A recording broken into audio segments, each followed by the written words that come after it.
Well, we're back at the Cricbuzz Comm Box, and the Pakistani fans are going back to their house because Pakistan is 156 for 6, and it's a really, really sorry state of affairs for Pakistan. The fans ate all, DK. You can see the crowds getting empty. It's been disappointing, is a very polite way of saying what Pakistan's done today. Just not good. In a game like this, when you needed to score over 6 right from the start, the tempo that they played with in the first 15, and then it's been just panic in between. Just a very shoddy display of batting from Pakistan. Shoddy display of batting for sure. Babar Azam, of course, was taking his time. That kind of put the pressure on Salman Agha, who came and played a really good knock, but it was already too late in the day for him to do anything, really.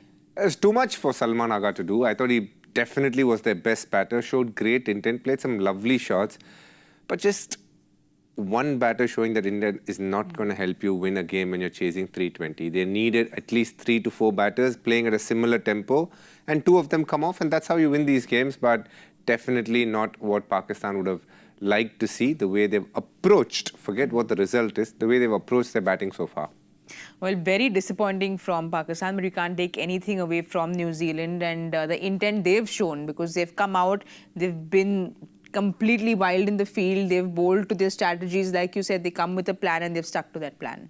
I think it's a good word to use, wild, the way they've fielded, definitely. And also, if you see the pacers up front with the new ball, outstanding. And then the spinners through the middle, Santner and Bracewell, very, very economical and made it really hard for the Pakistani batters. And Glenn Phillips as well, chipped in. But you can see, they know their game plan. The way they have hit the length, the fact that the pitch has really helped them. Now, the first thing that you need to go back and see, was that the right decision to bat, rather bowl first on a pitch which is aiding so much spin? Is it a reaction to what happened in the Tri-Series final? That will be the first question that they need to ask. Because the pitch is almost turning square when New Zealand's bowling. We saw those degrees when Pakistan was bowling was 2-something, and when New Zealand was bowling, it went to 4.5. So it's turning a lot for New Zealand. At 2.3, when New Zealand is bowled, it's 4.8, which is a lot. And that's why even when Bracewell is bowling in nice and quick, it is still turning. All in all I can say is it's been highly disappointing to see how Pakistan has approached it, as I said. We see that everyone's disappointed, DK, but just to see someone like a Glenn Phillips also not go, he went for 46 runs. So are you disappointed with the way they showed intent, even towards a part-timer? It's not like they were aggressive against him either. Look, it's actually a tougher pitch to play spin. They needed to go hard with the new ball so that they can then put pressure on the spinners.